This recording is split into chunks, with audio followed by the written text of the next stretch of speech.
This episode is brought to you by my go-to meal prep company, Flex Pro Meals. I love Flex Pro because it tastes great, first and foremost, but also the ordering page makes it easy and has all the macro and nutritional info listed out for you for every single meal.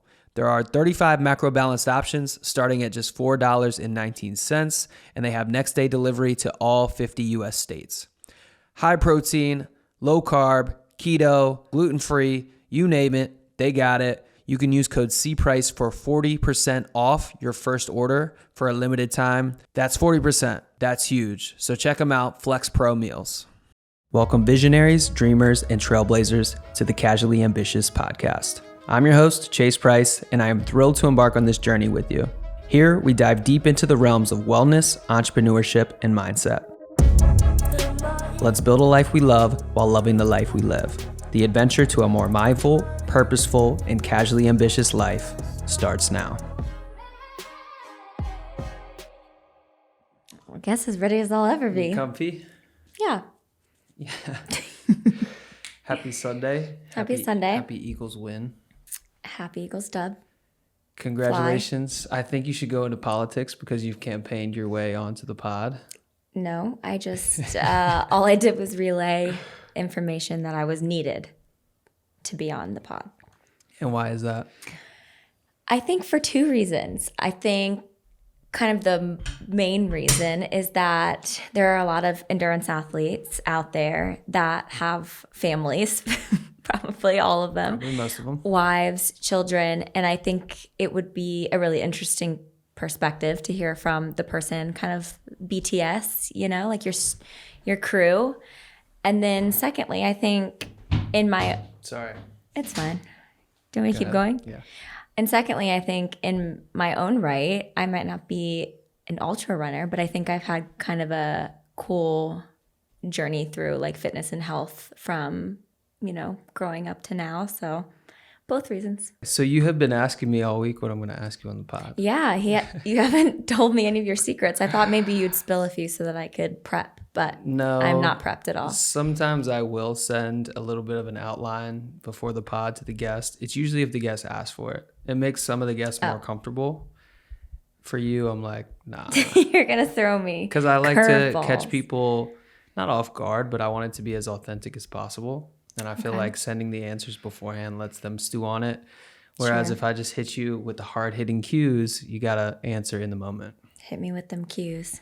So I'm going to keep our conversation. It could go a million different ways, but I want to keep it related to casually ambitious and kind of our themes that we keep on the pod. And one of them being an athlete and talking about athletic endeavors, endurance events in particular. You have recently signed up for one of these endurance events, a half marathon. Yep. Which I might have had a little something to do with. Yeah. But it was mostly your idea, and you've been crushing it since then. So talk to me a little bit about what was the inspiration behind signing up for the half marathon? Like, where did that come from? Because prior to that, you had only, I believe, completed a 10K. Yeah, and I threw up 3 times. That was my fault too. We can talk about that story if we want to. Yeah, or we can save it for another time. Tell me a little bit about the inspiration behind signing up. Yeah, so a really short backstory for that 10K where I vomited. That was in August of 2021. And you were doing the half marathon in Nashville, and I did the 10K. I was actually running, if I remember correctly, 2 to 3 times a week. So like I was prepping pretty well for a 10K. And mind you, like they say that you don't need to prep for a 10K, but I felt that I... Who says that? Well, when I would go on to like Google, you know, how to prep for a 10K, they're like anything really... It's your first mistake. But I prepped anyways because I was like, well, I don't believe these channels. So I was running 2 to 3 times a week, but anywhere from like 2, and I think I ran 1 4-mile with you. But besides that was it. Mm-hmm. That was mistake number 1. I should have gone a little bit higher because I was not expecting the hills of Asheville, and I would not recommend that for anyone's like first run unless they have experience with running hills. You don't really have experience in South End. I have to tell the story just because we're already on it. Yeah, go ahead. So I finally get her to sign up for the 10K. I'm running the half marathon for this one. Very excited. We're out there. Yeah. Her parents have a spot out there. So we stayed maybe 20 minutes away from the race, 15, 20. And we get going in the morning, and naturally, like, we're running a little bit late, which is fine. We're still going to make it. But then we get, 5-10 minutes down the road. I'm like, fuck, I forgot my AirPods. Yeah. And at this time, I'm heavily dependent on music. Which is crazy because now, like, you don't even worry about that. I just ran 24 hours without music. Without it, yeah. But at the time, I think this is pretty commonplace for most runners, though. Early on, you use it as a crutch. You need a distraction. And I definitely did at the time. So I was like, I can't run this thing without my headphones. So we had to hightail it back to the house, get the AirPods, get going again. And at this point, we're definitely late, and I start speeding, and then we get pulled over. Yeah. And after we get pulled over, I'm like, and your registration was expired. So that little incident probably cost us 15 more minutes. And at that point, we're just like, we're not going to make the beginning of the race. So we pull up, park as fast as we can, like obviously see that they've started the race without us. They did not wait for us by any means. And then as they should. We go to start stop, like make sure we go through the chip time little area and just start beelining it, trying to find the tail end, like sprinting kind of. Sprinting.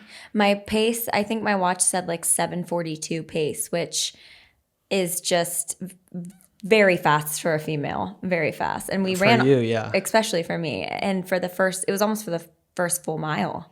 And we couldn't find, they had started taking the mile markers down, or like the markers down in the beginning of the race because everyone had passed. So now we really can't even find the course. We were lost. We did get lost. And so we were sprinting for 2 miles, and she stopped. She's like, I can't do this.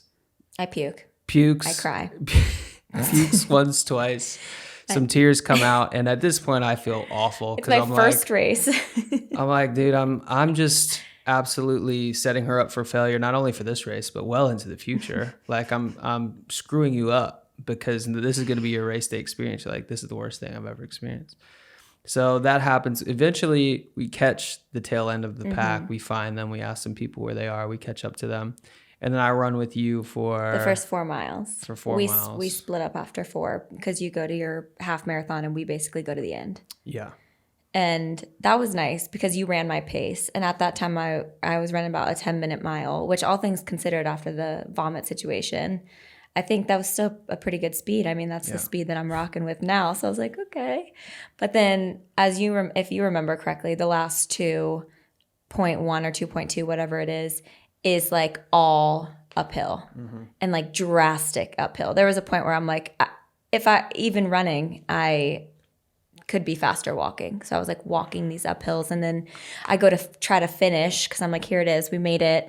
I'm running as fast as I can. I try to bust out a sprint, which I think most people probably do towards the end. They pick it up and everyone's like hollering for me. And I'm like, wow, they're so nice.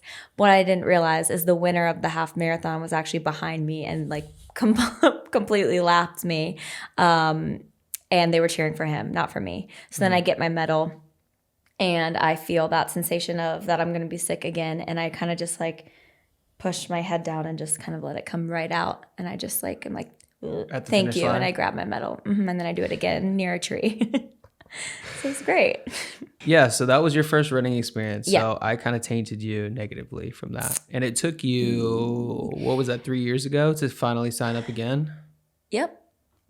Yeah. I kind of like stopped. I was running here and there. Maybe like 2 miles, 3 miles max. I don't think I ever fully stopped. I would run like every now and then. But I think what happened is I was seeing you train. I felt like I was kind of getting the itch for it again. And I randomly during last summer, or this summer. No, because I'd already signed up. I don't remember when it was. I had randomly started running like 2 miles like once or twice a week. And I was like, I don't know, maybe I could do this. And I also felt like it would appease you. And I signed up just to say that I would, and a little to get you off my back. Because I wasn't on your back. What are you talking about? I felt a little pressure. But that was probably in my head as well. Okay. So I signed up, And I signed up for one like as late in the year as possible. I think this was like New Year's that I said I would do it. And I remember thinking like running through this summer when it was extremely hot and I was dying after 2 miles, and we would run a few times and I'm like, there's no way. There's no way. And then fast forward, tomorrow starts week 10 of my training, and I'm like, I ran 12 yesterday. It's crazy. Yeah, you did 12 yesterday. The longest run you've had was yesterday. And that was the end of my peak. So one experience share I will say about that whole thing was in hindsight, I just see how extremely selfish I was because I was so centered around like my time and me doing good and making sure I had my AirPods and everything else, when in the scheme of things, it didn't really matter. I wasn't like elite or, challenging for anything. I just wanted to do well for myself. But in that process, it screwed you up literally probably for 2-3 years not wanting to run. So that's one thing I would say, in partnership or relationships is like, try, there's moments sure to be selfish. Like you sign up for a race for yourself, like, you're going to have to spend that time training and that time for yourself. But that was not my brightest moment. And that was a huge learning experience for me. Yeah, but I also think, like, just to play devil's advocate, like, obviously it sucked for me in the moment and I really was disliking you completely. But at the same time, looking back, like, I wasn't running the 10K to do anything. You were really starting to get into running, starting to kind of catch a bug, enjoy it. And so that was a kind of a monumentous, is that a word? Monumentous? Momentous? There it is. Monumental or momentous? I don't know. One of those moments. It was a big moment for you in your new running career. So it was it's probably a similar feeling to how I'm feeling for the Richmond half that you felt back then. So I could also see that you were a little scatterbrained and in your own head about it. And you were probably also worried about the fact that we got there late. So why worry about me who like doesn't run and isn't really running for anything other than just like meh to do it. Yeah. So it was a learning experience. Both of us did. And now we're two weeks out almost to the day of your half. 2 weeks yesterday. Yeah. So let's talk about that. So you mentioned earlier this summer, you were running 2 miles here and there, a mile here and there, whatever. That's when you didn't have any structure. You were just kind of floating around. You're like, I should probably start running because there's this big goal at the end of the year that I need to start getting ready for. And I kept being like, you're going to want to start getting ready. You're going to want to start getting ready. And then you actually formally asked me like, hey, can you put a plan together for me? Which was really awesome for me. Not only that you asked me that, but just that your mindset was there, because it showed me that you were committed to this, that you really, really wanted to do it, and that we could actually start making some progress, because it all starts with a plan. As you know now, compared to when you first got into it, having a plan and going into it with a structured block is night and day. Yeah. Well, I had some friends running halves at the time, and I remember asking, like, what did you use to prep for a half marathon? And they're like, oh, the Nike, the Nike app or the Runna app or whatever. But then I was like, I have a secret weapon. My husband. I'll just ask him. Yeah. And so I figured, what better person to help me than someone that A, knows me better than most people, and B, is an extreme runner. So like, I thought it makes perfect sense. Yeah. Yeah. I do think it's a little bit challenging training your partner or training with your partner sometimes, because you take constructive criticism and feedback differently from a coach than you would a partner. Sometimes, like with a partner, I'm not saying we've really encountered that, because it's more like I've set out the block and I'm like, well, it's on the block, go do it. And you don't really give me pushback. But generally speaking, like I know there's been times even before that where we would go back and forth on some stuff and you'd be like, kind of brush it off. And then you'd hear it from somebody else. You'd be like, okay, maybe there's some merit to that. Yeah, but I also think for this one, we didn't really encounter that much. I think we did. I basically just followed it. Yeah. I think the only time we tweaked it is when I found out that I was injured with my back. And I was like, well, we're not going to have 14 plus weeks. Let's push it out a little bit. And now I think we gave ourselves 11 weeks. Yeah. And now that I'm getting into coaching, that's one of the biggest things that I'm a stickler about is don't change the block. which you really didn't do. I mean, No, there were days there was when you one run. switched, you would move like a Saturday to a Sunday or something like that. I'm like, that's fine. Yeah. Because we only had you running 4 days a week. Yeah. So you could. Which was perfect for me. I don't think I could have done 5, to be Yeah, honest. no, for For half, me. you know, I don't know that you needed to. I think it was perfect for what we built out. But you were really diligent about that. And I think that's the most important thing as a new runner. What people can take away is, one, the power of finding someone to guide you, because they're going to cut literally years off your learning curve, number one. Yeah. And number two, the power of structure and building out a plan. And then the number three, the power of sticking to it and letting it compound and seeing the gains week over week. Yeah. And I also think because at the time, it's this weird saying at the time, it was 9 weeks ago, but at the time, because it was such a big, like, monstrous goal, I think there was never anything in my head that was like, I don't have to adhere to this plan. It was like, because this is such a crazy thing that I'm doing and I've never done something, I didn't feel like I had any footing to, like, or ability to change it. So I just did it. I just didn't feel like I had a choice. I was like, I have to run exactly what it says. But if I need to, I think one time at a wedding, I moved my long run to Friday and the shorter one to Saturday, because we had a wedding Saturday, or like you said, a Saturday to Sunday. But besides that, I think it was only that 1 10-mile run that we changed it. But I stuck to it because it's like, I don't know any better. And if I'm going to run 13.1 miles in November, I can't not do these runs. It's like the literal whole point of training. Mm-hmm. Another thing that you talked about maybe yesterday or 2 days ago was, you said that you thought my plan was a little bit aggressive. Why did you say that? That was just some feedback I had heard, and I wish I could remember from who, but it was a few people. But basically, for those who don't know, which is like everyone, because no one's following my life, but the first week it was pretty conservative, as most week ones are. It was like 2 2 2 3, I think. But that weekend was around the Crown, which was another 10K, and I was kind of like, well, I have some friends doing it. Let me just sign up. One, I haven't done it in 2 years, so that would be kind of cool to, like, have a redemption 10K from the Asheville one, and then two, just a base.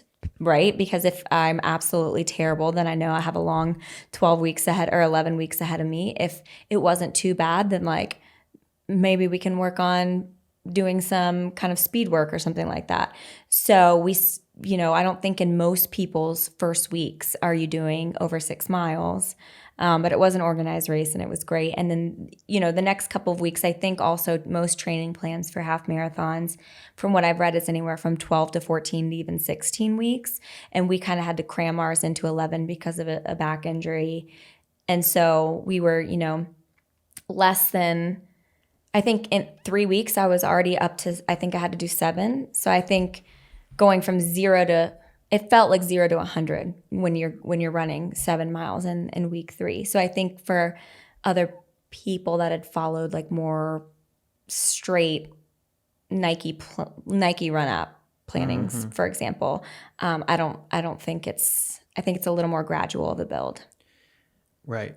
But you've also talked about how you think at first you did think it was aggressive, but in hindsight, it was perfect for you. And for me. Also, you think it was great to be able to, oftentimes in a half marathon plan, they run up to 10 miles and then cut it and then say your longest run's going to be your marathon. Right. And half. I knew I needed more. And we got 12 in because that was a conscious thing we talked about. That was going to be important mentally just to get to 12, right? 100%. Yeah. And what I was telling you yesterday is, like, when you go to 10, I know in hindsight, 3 miles isn't crazy, but in reality, 3 miles is a 5K. Like, that's a race to some people, and that is quite hefty. When you get to 12 and you have a mile, for me mentally, that's like, well, that's nothing. That's a mile. 3 and 1, especially when you're that tired and you're running on tired legs, I think that's a huge difference. So I told you straight up, I was like, I do not want to stop at 10. Yeah. I'll run all 13.1 if you put it on my block. Yeah, I really want to cater this episode specifically to people who are maybe getting started in the run space or starting their journey. you're a previous athlete, you know, you were an NFL cheerleader for 3 years. Yeah. So you're not coming from nothing as far as athletic prowess. I mean, you were a cheerleader in college and you used to play soccer, all this. Running is just different as you've come to experience and as everybody eventually will. And there's this threshold or this barrier where it's like 2 miles, 3 miles when you're first getting started. They just suck. It's inevitable. Yeah. Like you're not conditioned, you're red faced, you're out of breath, you're sucking wind, and you just want it to be over. And you're like, that was 20 minutes. Oh my gosh, those 20 minutes of hell. One, because you're just like going hard. You don't know how to pace yourself. You don't know that you're supposed to be doing paces. And two, just because you're not conditioned for it. So talk to me about what you would recommend or some advice you would give to those people who are starting to break through and say like, stick with it. It's going to take probably 2 weeks to 3 weeks to break through that initial suck. But there is some greener grass on the other side once you break through. Yeah.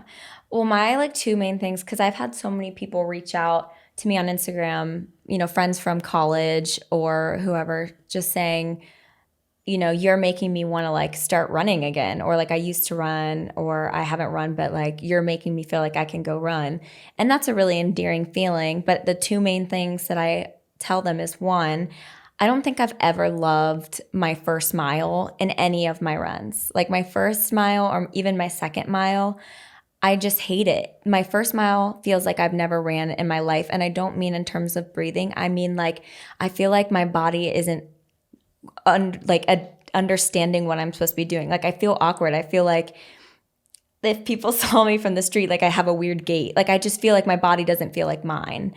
And your breathing kind of is like heavy for a second, and then it like starts to get into the, I don't know, my breathing always starts like weirdly heavy, and then it kind of starts to find its way. Find rhythm, yeah.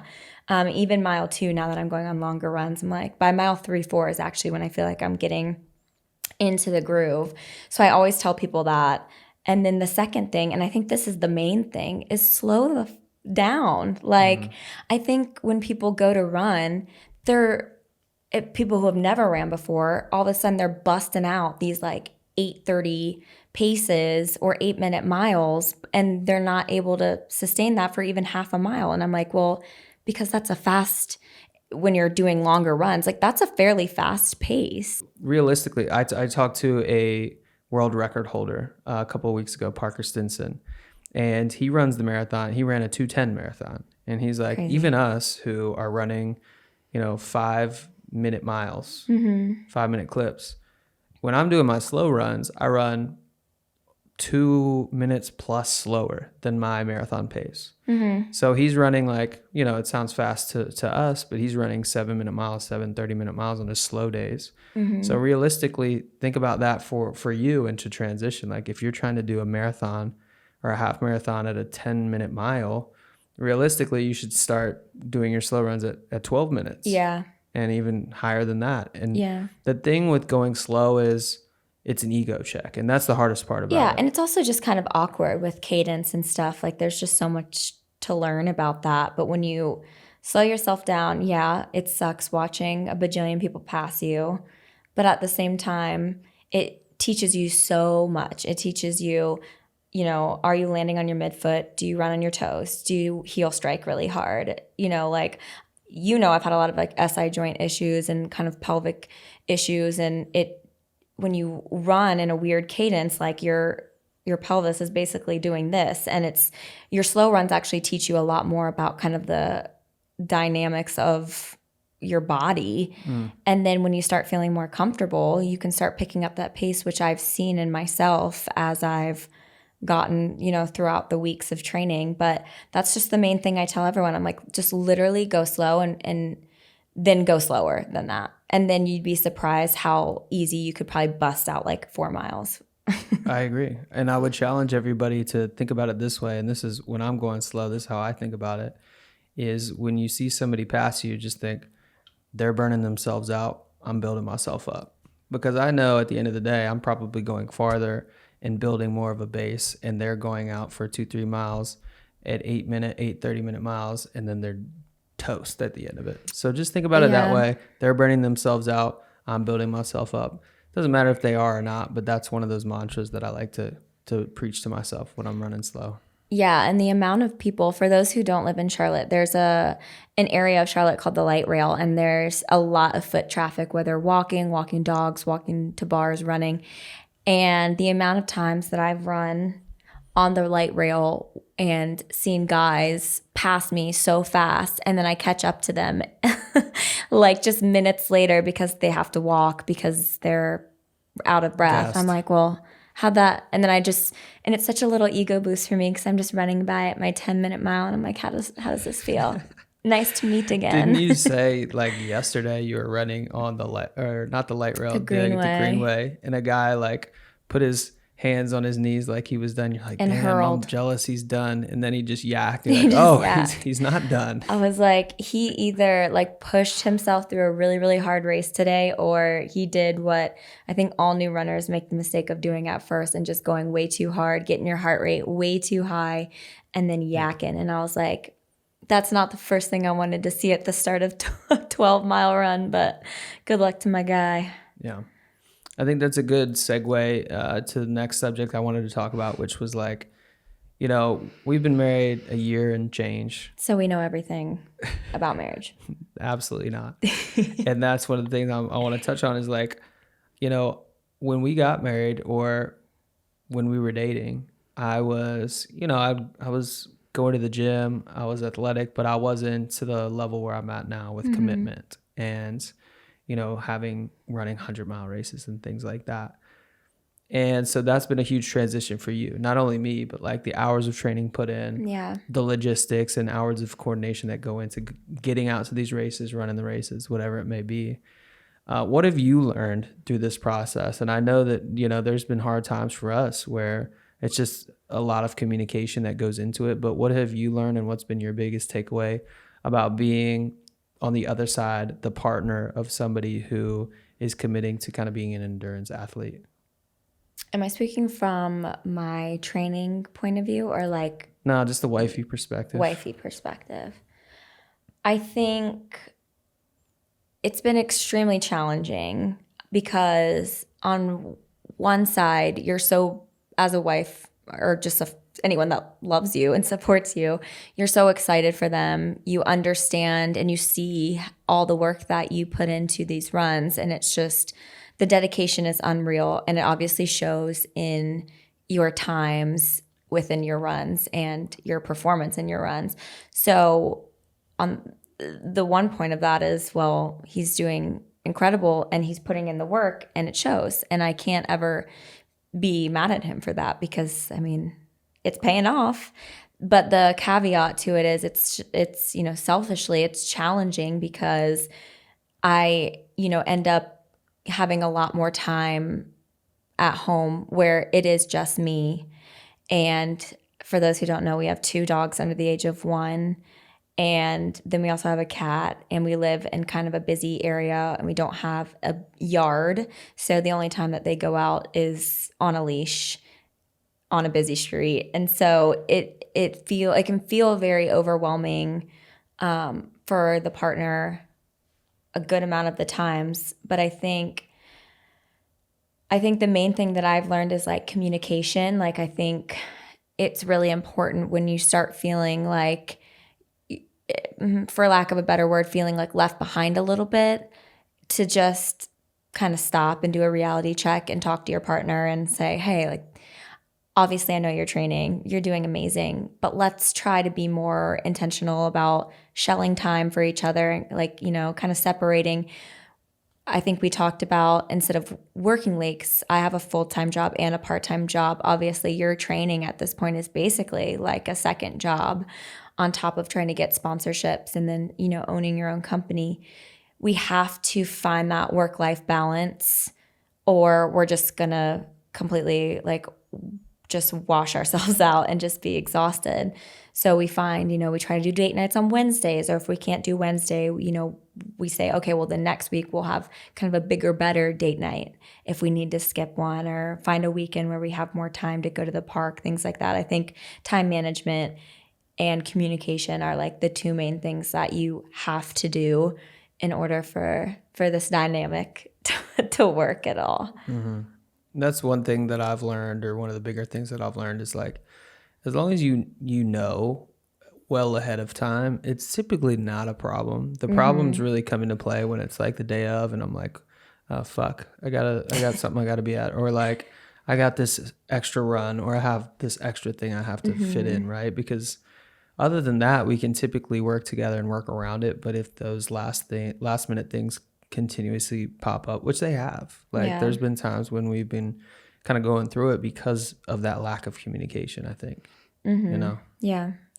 And if there's like a huge long run, like for example, I ran 50 miles prior to my 100 and I was like, this is a big day, mark it on your calendar. Like I'm going to run 50 this day.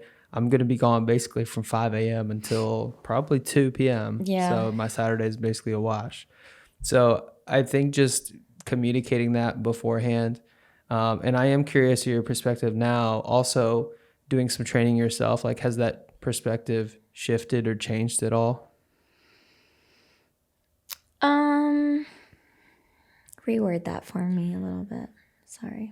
Are you looking at it any differently, or does it feel the same now that you're also training and you're like, okay, now I see what he's after. I see the addiction. I see the chase that he's on where I couldn't necessarily relate before, but now I see where it's coming from. And like, it's almost before I couldn't relate because I wasn't in the midst of anything like that or chasing something like that.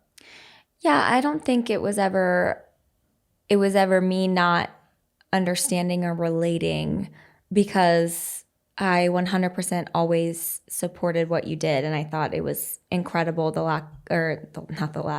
amount of dedication that you have towards it. I think for me, it's just I'm human, and for those who know me, I'm very sensitive and I'm emotional and I love my sleep. And when I don't get enough or I feel overwhelmed with work, and then on top of that, just any additional like house duties, animal duties, things like that, I can be two things at once. I can be tired and frustrated because I feel like I need more help, and stressed because I now have to do these runs myself as well, and I want to make sure I have adequate sleep. But we have dogs, having upset stomachs and going to the bathroom in their kennels in the middle of the night and all of that stuff. I can be that, and I can also still be appreciative and excited and supportive of you and your training blocks and what you're doing. I just think I think there's a space for both, and sometimes it's just a matter of being more vocal and saying, hey, it's nothing that you're doing today. I'm just really tired. I'm really stressed. I have a lot going on at work. This is just a lot for me today. I'm overstimulated, whatever. And not just be that. And it has nothing to do with you or the life that you've chosen. I just have, I can have off days. I would also think, from my perspective too, it's like, it's been nice to, even if you didn't have a half marathon to train for, I'd find something else to kind of root you on and cheer you on for, because it's nice to reciprocate, like you're always there for me. You go to all my races. So I'm making a point to like not run Richmond and just go and have a stupid ass sign and hold it up, push for boost. I want a sign. Yeah, I'll make a little sign and we're going to do that. But that's and been donuts. It's been really fun to be able to kind of cheer you on in that capacity. But Yeah. I would say for other endurance athletes out there, like, find a way to support your spouse, whether if they're into cooking or whatever it is, like find ways to support them and go above and beyond more than just like, I love when you cook dinner, babe. Like, go do classes, or like find these bigger ways to get involved, because it does make a difference. And it shows more than anything. I'm sure you feel like more respected, more seen, and you just, it's a big effort and you appreciate it. Probably. Yeah. And I've actually told you from going through this journey together of you kind of becoming more of like an endurance athlete, and through that path is I'm also learning that my love languages are changing. Like I told you for a while that I thought my new love language is acts of service, because now I'm realizing through kind of the throes of everything that our life is, which is so chaotic and hectic, like literally 24/7, I'm realizing that, I come home and you vacuumed and cleaned the kitchen. I'm like, this is better than any date night I could have asked for. This is incredible. But just little things are so helpful when you're in that space of just sometimes just overwhelmed, feelings. Yeah, you touched on it. You have an experience as a not personal trainer, but a fitness trainer. Mm-hmm. You've been training like 4 years? 4 years, yeah. So you have a hefty background in fitness. You've been around Mm-hmm. fitness your whole life. Yeah, I had to, for this gym specifically, I had to get my certification, my personal training certification. So I actually am certified to PT, but I just decided to teach group classes instead because I like the energy. Okay. Yeah. And you have phenomenal energy on the mic. I have to say, I've been to a couple classes. What it do, baby boo? Some people Big D on the mic. Some people don't got it. And you get in class, you're like, I should have stayed in bed. But she's not one of those people. She gets you going. It's exciting. Yeah, they don't call me Big D for nothing. I do want to talk about group class settings and things like that a little bit. You've been in group class settings that have been phenomenal. Like, you're a big fan of training camp and you continue to go there. And then you've been in group class settings that maybe just weren't for you and they were a little bit lackluster, not what you were looking for specifically. What do you think kind of separates the ones, the big, I don't want to say wins, but like the successful group class settings from maybe the duds or the ones that are lacking more energy? Does it really just come down to the trainer's energy? I think about this a lot because for those who don't know, the gym that I work at, not only am I a group trainer, but for the past 2 years, I've been a manager and I've trained the trainers. So I am the director of training. So I've seen a lot of the back end, and I truly have so much more of an appreciation now for all that goes into kind of being a manager or owning a gym, especially if it's, not like a chain, a national chain. And I think it comes down to the community that the gym itself has created. I feel like you can feel when you're not welcome somewhere or no one cares that you're there. It just feels so much better when you're greeted with a friendly face and you go into a class and people are talking to each other, and it just seems like it's like a safe environment. I think especially for women who tend to probably frequent group classes, I'd say probably more than men. It just feels so much better feeling like there's a sense of community there. And then, yeah, I think ultimately it comes down to your staff. Doesn't even have to be just trainers. If you have front desk or whoever, because you can tell the difference. You can tell when people, one, don't care, two, don't really know what the hell they're talking about. I'm like, I could probably teach your class for you. Or really a number of things. The energy, like no matter what, we've always said, I work at West Kept Secret, and we've always said, even if you're you wake up and your energy is at a D on like a grading scale, it doesn't matter because the people that show up are still paying the same amount. They still deserve the best that you can give them. Even if that day it's a B-, you're giving more than you're putting on a show, so to speak.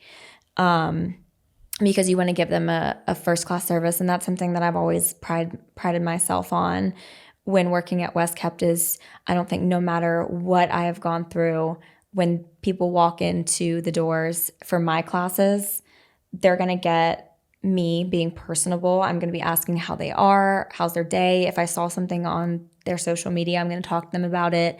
I'm going to try to laugh and make jokes, even if no one laughs back.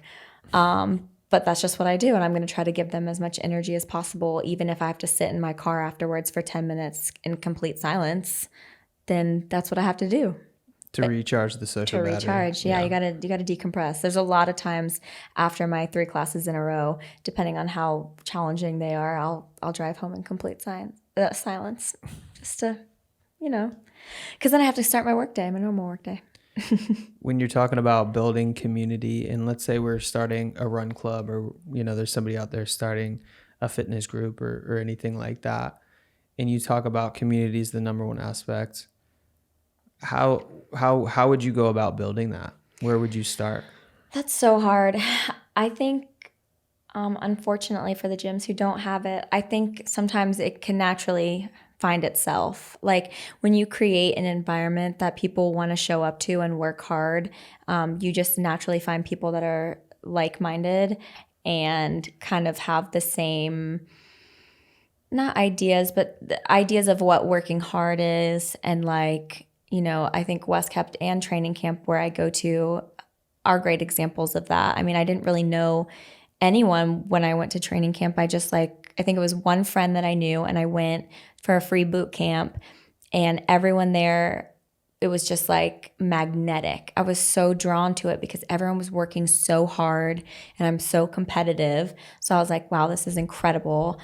I feel like usually I'm pretty top tier in these classes, and these people are whooping my ass in these classes. So I'm like, this is amazing. And then you have owners like Thad, for example, for training camp, who is so personable, so knowledgeable. I mean, you can just tell by the way he speaks to his people, and he's just no nonsense. There's not a lot of fluff in training camp. You get there, you get the work done, and you leave, and you have a great experience.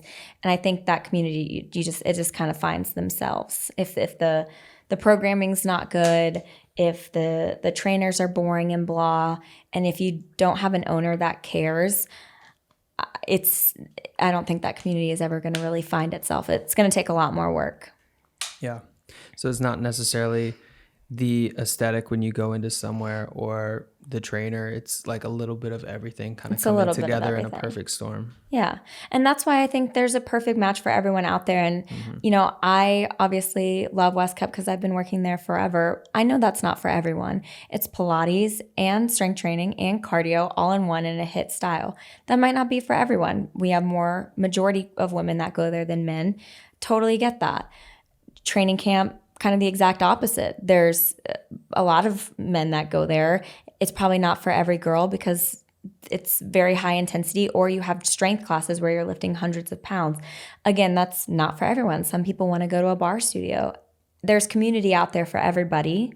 It's just kind of, you have to put yourself out there, get out of your comfort zone, and like find those spaces that you do feel welcome. I have to kind of transition. I'm staring down at your black toe right now. You guys on camera aren't going to be able to see. She so started getting a black toenail this week. It's my rite of passage. I've heard about it many times a day for like the last 5 days. And she's like, I've done it. I'm a runner. I've made it. It's my rite of passage. Yeah, I've I'm made pumped. it. You would think I would not be. You would think I would not be as pumped to have a toenail fall off, but the second I started seeing that thing change to a darker yellow, and now it's like brown black, I'm like, this is incredible. Even my dermatologist spotted him and was like, hey, if you want something for that, I can hook you up. And I was like, no. Yeah. I want that thing to shine. You gotta let them know. I've been putting in the miles. I'm like texting my sister foot pics. I'm texting my friend Madison. I'm like, look at this toe. I actually came up to her and looked over her shoulder, and she's got the most high definition picture of a toe I've ever seen. I'm like, God damn, that should be sold on OnlyFeed or something. Because it was a nice picture. I also have extremely small feet. I can wear kid sizes. I'm a size 5 in women or a size 3 in kids. So what makes it even scarier are my toenails are a millimeter. If you even have like blink once, you might miss them. So it's even spookier.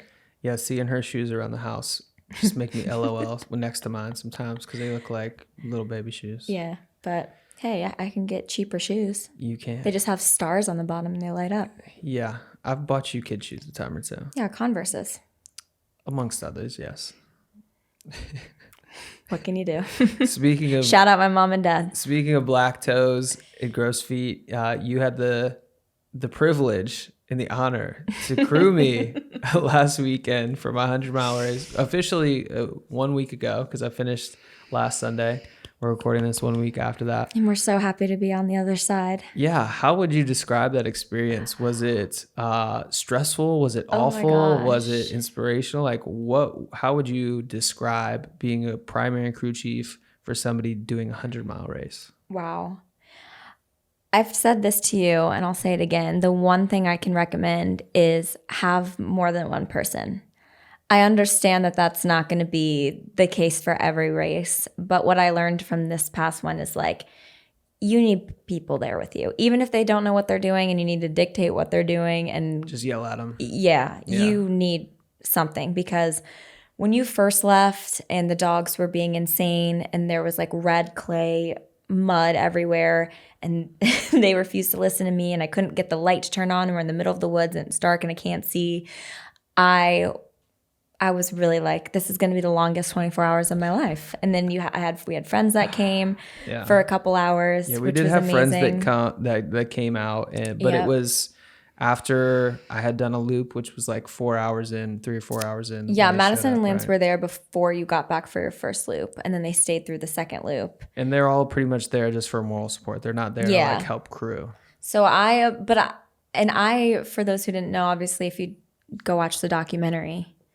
I surprise Chase at the end of his first 100-mile race. So I didn't get to see kind of all the ins and outs of the first race of crewing. And you had a much bigger squad at that point. So you got more of like the all-star treatment.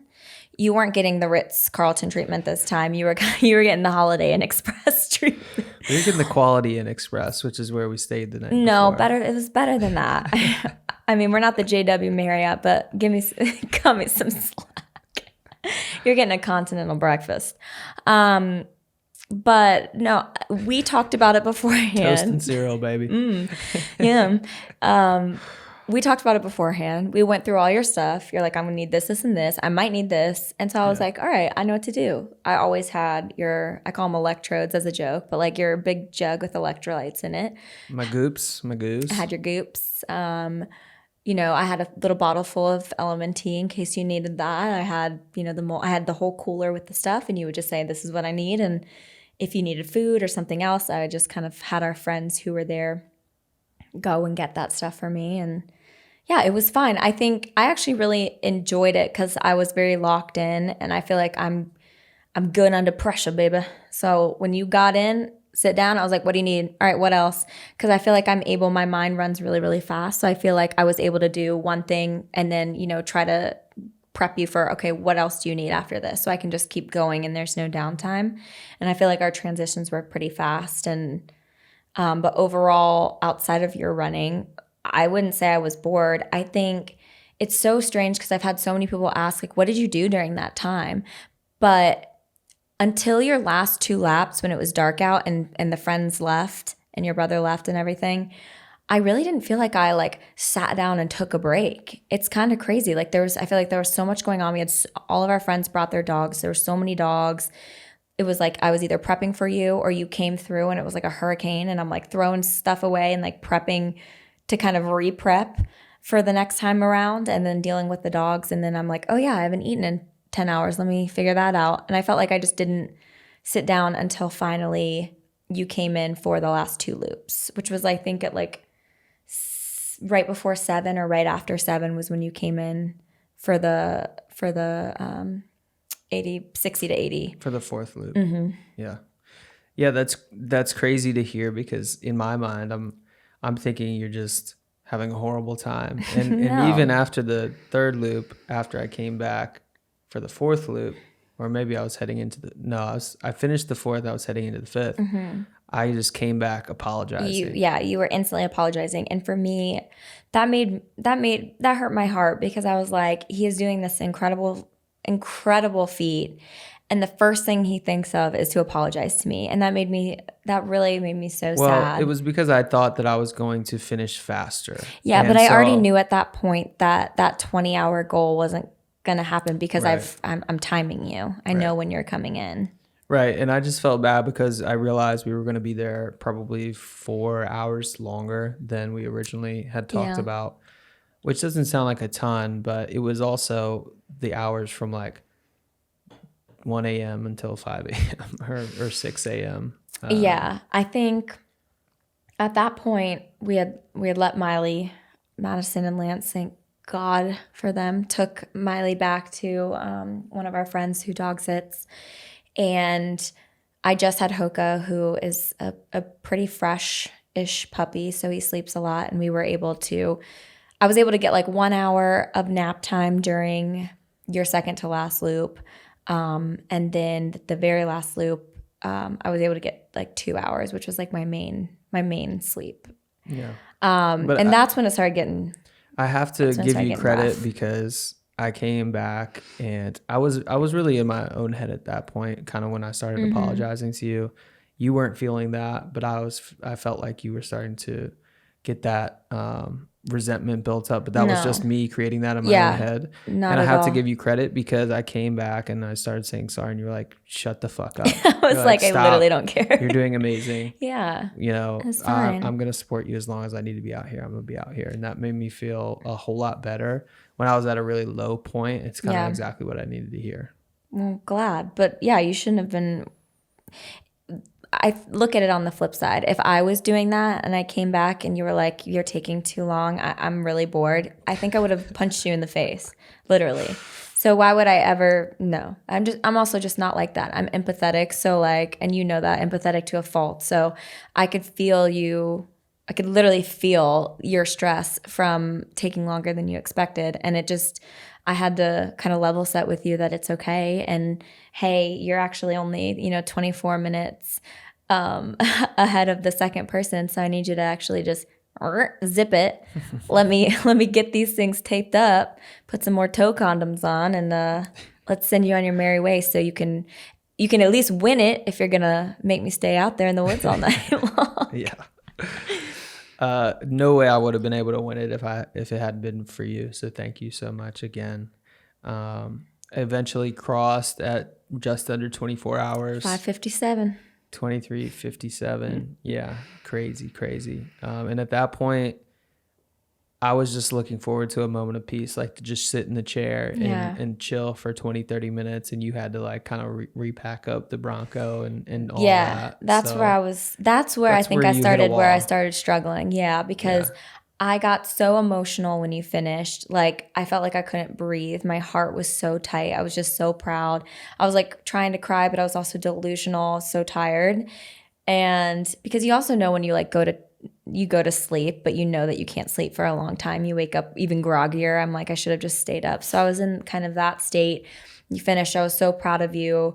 But as you know, after these 100 miles, like your body starts to completely tense up so fast. So even within 5 minutes of you sitting, you like can't move. Your body just locks up on you.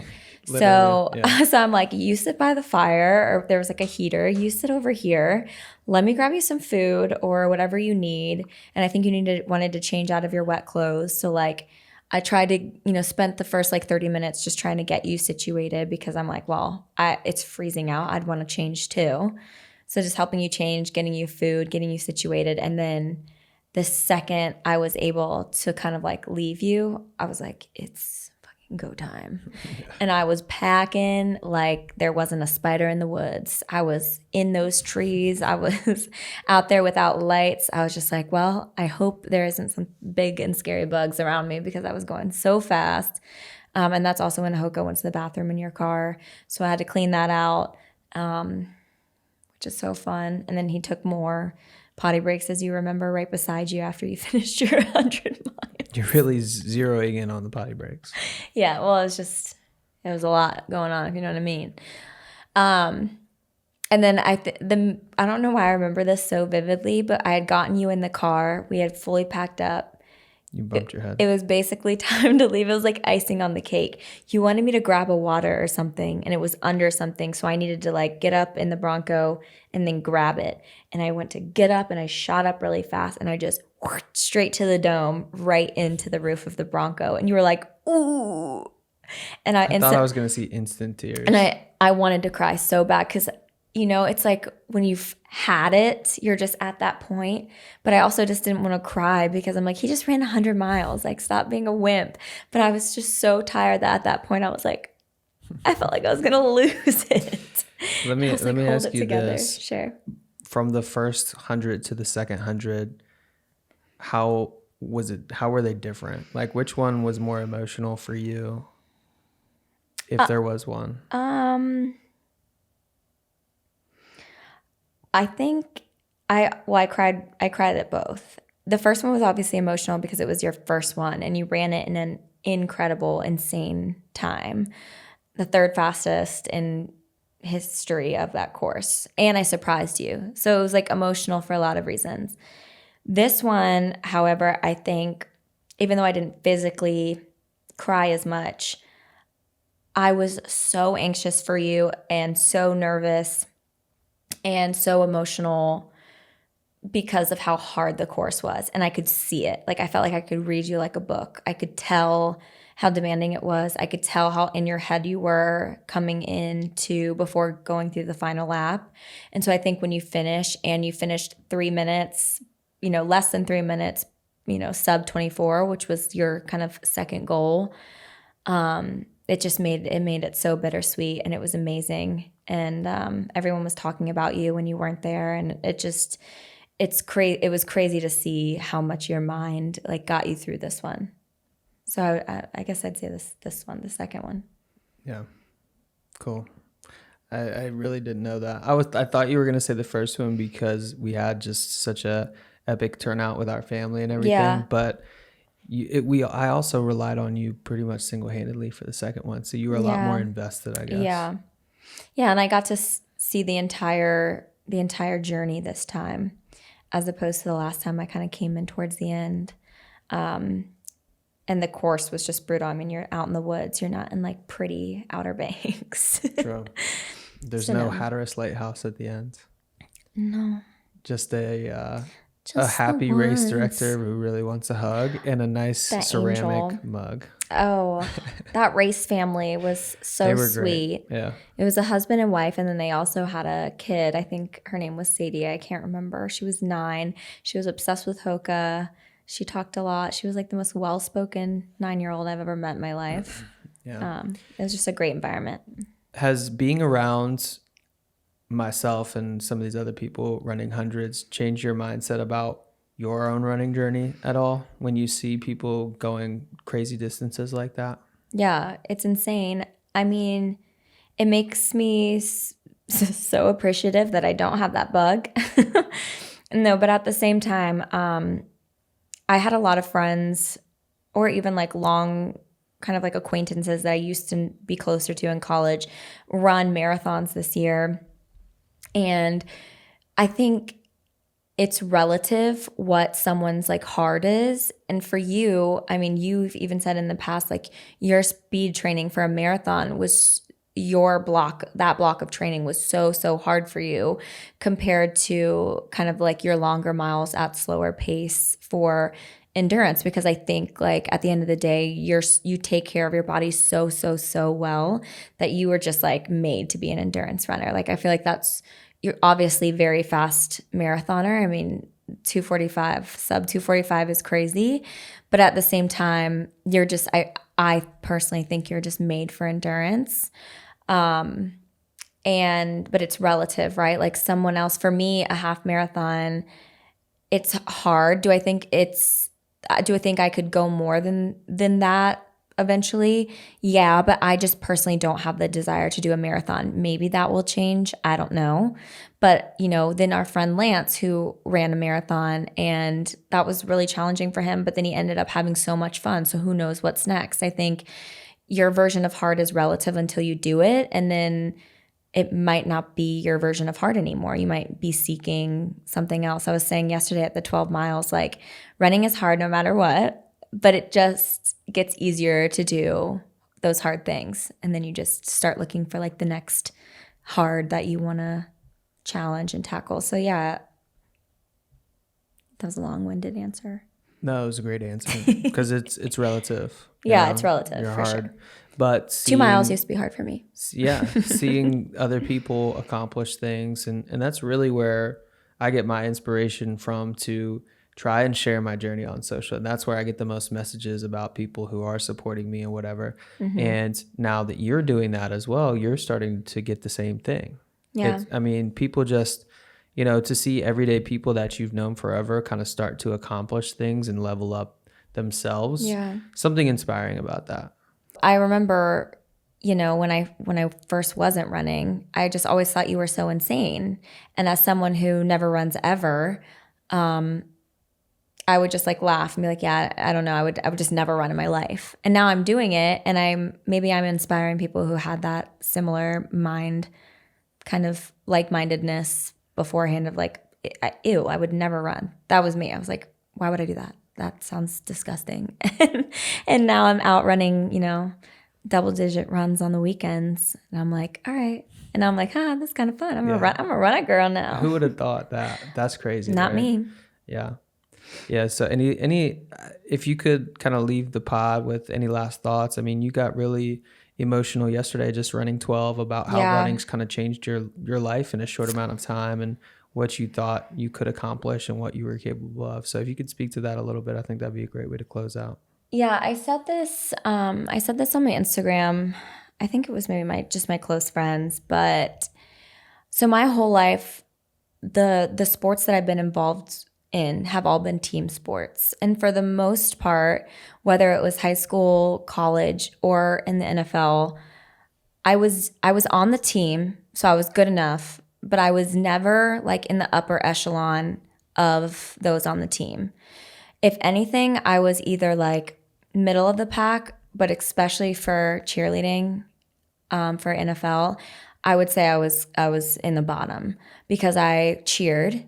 I didn't dance, and we went into the 3 years that I was on was a very like dance technique heavy kind of years, and that can really mess with your ego, your self-confidence, a lot of stuff, because it's like you're there, but you also feel like you have a foot out the door because your dancing is never good enough or sharp enough or what have you. And then you go into this sport that's like so selfish, so to speak. Like it's all about you, and you're not out there to run, at least for me, because I'm learning. I'm not out there to run faster than anyone else. I'm not even out there to run fast. I'm out there just to run and to try and push myself. And it's such a mental game, and it's been an incredibly rewarding and emotional thing of, one, seeing how mentally strong I am, two, doing something that's for myself and knowing that no matter what my performance is that day, I'm not letting anyone down.